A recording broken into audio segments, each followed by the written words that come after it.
बिस्मिल्लाहिर्रहमानिर्रहीम। अस्सलाम वालेकुम नाज़रीन, एटीएन वर्ल्ड के प्लेटफॉर्म से खुश आमदीद। इसके आगाज में एनीगोल कले का मंजर दिखाया जाता है। बैंकी खातून फरीक का इंतजार कर रही होती है और उसी वक्त फरीक आ जाती है। फरीक आते ही बैंकी को ललकारती है और कहती है कि तुम तो अपनी मौत को गले लगाने आई हो, तुमने ही मुझे फंसवाया था। ये कहते ही फरीक तलवार निकाल कर बैंके पर हमला कर देती है, लेकिन बैंके कहती है कि बेवकूफ न बनो फरीक। फरीक कहती है कि कारवान सराय में नाईमान ने हमें तकरीबन मार ही डाला था। बैंके कहती है कि मैं इस बारे में कुछ नहीं जानती, मैंने ही तुम्हें बचाया है। अगर मैं तुम्हें फंसवाना चाहती तो मैं यहाँ क्यों आती? मैंने ही यकीनी बनाया कि तुम कबीले से भाग सको। मैं चाहती तो तुम्हें वहाँ मरवा सकती थी। फरीक कहती है तो फिर बताओ क्यों आई हो यहाँ? बैंके कहती है आप अपनी जिंदगी के बच जाने की वजह से मेरी मकरूज हैं। अब मैं वापस कुछ लेना चाहती हूँ। फरीक कहती है तो फिर बताओ क्या लेना चाहती हो? बैंके कहती है कोई ऐसी चीज जिसे हम दोनों को फायदा हो। मैं उस्मान के बेटों की जाने चाहती हूँ। फरीक कहती है कि बैंके तुम ऐसा क्यों चाहती हो,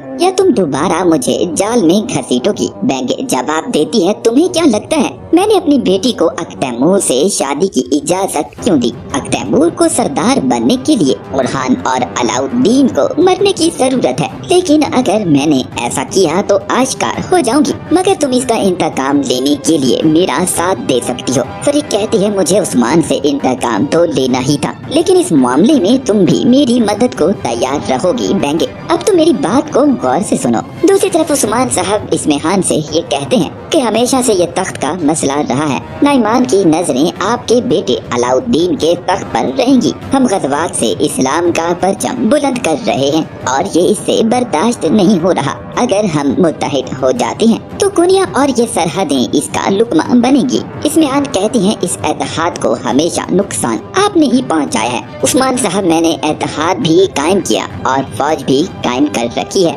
उस्मान कहते हैं लेकिन आपकी फौज को क्या हुआ? आपने गलती की है वालिदा सुल्ताना, आपने हम सबको एक जालिम के आगे झुका दिया। अब कोई गलती नहीं होगी। मैं सरहदों की हिफाजत के लिए लड़ूंगा और कोनिया की हुर्रियत के लिए भी। इस्मेहान कहती है कि क्या तुम मुझे एतहादी बनाने की पेशकश कर रहे हो? उस्मान कहते हैं पेशकश करने का वक्त जा चुका, आप मेरे साथ एतहाद करेंगी? इस्मेहान कहती है अगर मैं ना करूं तो क्या होगा? मंजर पलटता है। ओलुफ कहता है कि फरीक मुझे बैंकी पर बिल्कुल भी भरोसा नहीं है, मैं तुम्हें दान के इंतकाम के लिए कुर्बान नहीं कर सकता हूँ। बैंके कहती है वो सांप सरदारी चाहती है, वो जाल नहीं बिछाएगी, लेकिन फिक्र ना करो मैं शहर में अपने ही सिपाही तैनात करूंगी। मैं उस्मान से इसके बच्चे छीन लूंगी। उलूफ कहता है कि एहतियाती तदाबीर अख्तियार करनी होगी। फरीक कहती है कि उदन आज तुर्कों के लिए मौत लाएगा, हम जला देंगे, जला कर राख कर देंगे, हर तरफ तबाही होगी। दूसरी तरफ उस्मान साहब ये कहते हैं कि अगर आपने मेरे साथ एतहाद ना किया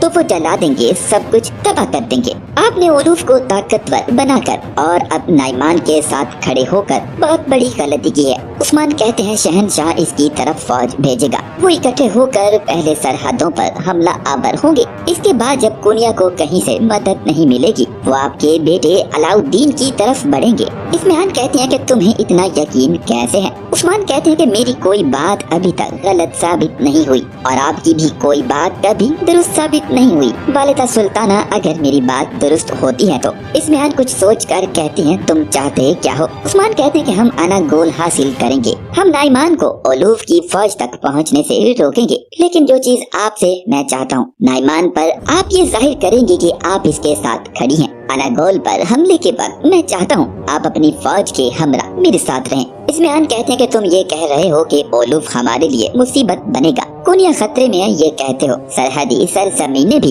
तुम मेरे लिए कोई दूसरा रास्ता नहीं छोड़ रहे उस्मान बे। उस्मान कहते हैं बहुत आला, बिल्कुल सही समझी वालिदा सुल्ताना। कल सुबह अनागोल के करीब करायाजी के मकाम पर आपका मुंतजिर रहूंगा। इस्मेहान कहती हैं कि अगर मैं नाईमान की फौज के साथ वहां आकर तुम्हें तबाह कर दूं तब क्या होगा? आप मुझ पर एतमाद कैसे कर सकते हैं उस्मान बे? उस्मान साहब कहते हैं कि ऐसा कुछ नहीं है जो आप अपने बेटे के लिए न कर सकें वालिदा सुल्ताना। सुल्तान अलाउद्दीन के लिए आपको मेरे साथ खड़ा होना होगा, आपके पास और कोई दूसरा रास्ता भी नहीं है। इस्मेहान कहती है ठीक है मैं कल अनागोल जाऊंगी। ओलूफ भी अब मेरी सुनता है। एक चाल के साथ बगैर खून बहाए मैं अनागोल लेने की कोशिश करूंगी। उस्मान कहते हैं कि वालिदा सुल्ताना अब तक आपकी चालों ने तमाम मसाइल पैदा किए हैं, अब बस आपको छोड़ना होगा और खून बहता है तो बहने दे। इसमेहान कहती है तो फिर जब तुम पहुँचोगे तो मैं अंदर ही मौजूद होंगी। अगर खून बहेगा तो खून का पहला कतरा मेरी तलवार से बहेगा।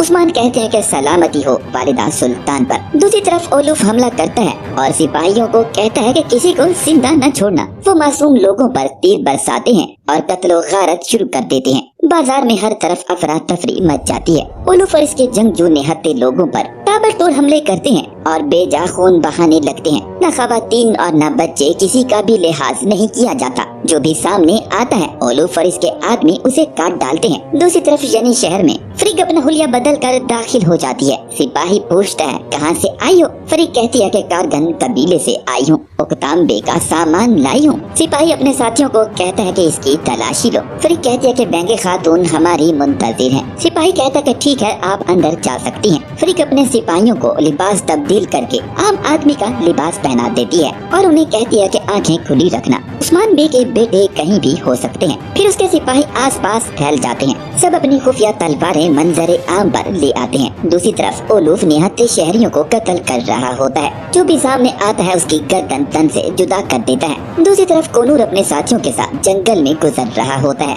वो कहता है सिपाहियों अतराफ में देखते रहो। फिर इतने में एक सिपाही घोड़े पर तेजी से वहाँ पहुँचता है। वो कहता है कि ओलूफ ने इस जामुनों पर हमला कर दिया है। बुरहान कहता है कि चलो भाइयों चलते हैं। फिर वो लोग तेजी से घोड़े जामानों की जानिब दौड़ा देते हैं। उधर जामुनों में ओलूफ बेदर्दी से लोगों को कत्ल करते दिखाया जाता है। फिर इतने में वहाँ बुरहान और उसके तमाम साथी पहुँच जाते हैं। बुरहान कहता कि भाइयों एहतियात से। फिर वो अल्लाह अकबर कहकर ओलूफ के काफिले पर टूट पड़ते हैं। इस बार बारी ओलूफ के आदमियों की होती है। कोनूर, बुरहान और उनके तमाम साथी पूरी ताकत से कुफार का मुकाबला करते हैं और उनकी नजरें ओलूफ पर जमी होती हैं। फिर इतने में मजीद सिपाही आकर बुरहान को बताते हैं कि हमने खवातीन और बच्चों को बचा लिया है। बुरहान कहता है कि सिपाहियों गाजियों हम पीछे हट रहे हैं। फिर सिपाही पीछे हट जाते हैं। ओलूफ सबका खात्मा करने के बाद कहता है वो समझ रहे हैं कि मेरे हाथों से बच जाएंगे। मैं इनकी सरजमीनों को जला दूंगा, मैं इन सब के सर काटूंगा। फिर वो सिपाहियों को हुक्म जारी करता है कि इकट्ठे हो जाओ, हम जा रहे हैं।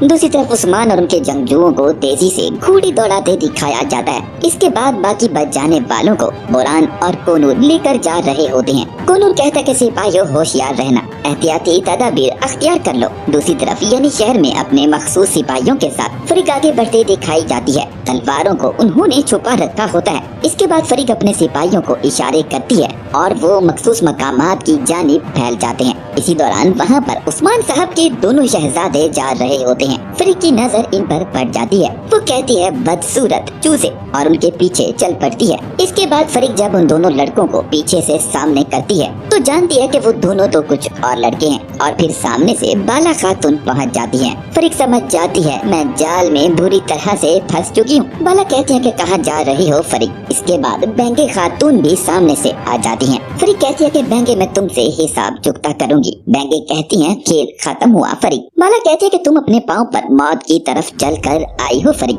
अब तुम्हारा खेल खत्म हुआ, तुम्हें मरना ही होगा। फरीक कहती है कि क्या तुम्हें लगता है मुझे जाल के बारे में इल्म नहीं था? फिर वो सिपाहियों को कहती है निकल आओ। इसके बाद उसके गुंडे सिपाही भी इन्हें घेर लेते हैं। बाला कहती है कि तुम्हें और इन गीदड़ों को जहन्नम फासिल कर देंगे। इसके बाद दोनों साइड पर जंग शुरू हो जाती है। बाला उसके गुंडों को काटने के बाद कहती है इख्तिताम का वक्त आ चुका फरीक। फिर फरीक और बाला का दो बदू मुकाबला शुरू हो जाता है। बाकी गुंडों को अलचीचक और बेंगे खातून संभाल लेती हैं और आखिर में फरीक बच जाती है। फरीक कहती है तुम मुझे नहीं मार सकती हो, मैं इसमेहान के बारे में सब जानती हूँ, तुम लोग मेरे मोहताज रहोगे, तुम तो बहुत अहमक हो, मैं तुम सबको मार डालूंगी। बाला कहती है अपनी बकवास बंद करो और उस पर तलवार दे मारती हैं। इसके बाद बाला पलक झपकते में ही फरीक के सीने में तलवार उतार देती हैं और कहती है कि तुम्हें मेरे बेटों को छूने की हिम्मत नहीं करनी चाहिए थी। फरीक के जिस्म से खून रिसने लगता है और वो धड़ाम से नीचे गिर जाती है। नाज़रीन इस तरह से फरीक का काम तमाम हो चुका है और हमारे इस एपिसोड का भी इख्तिताम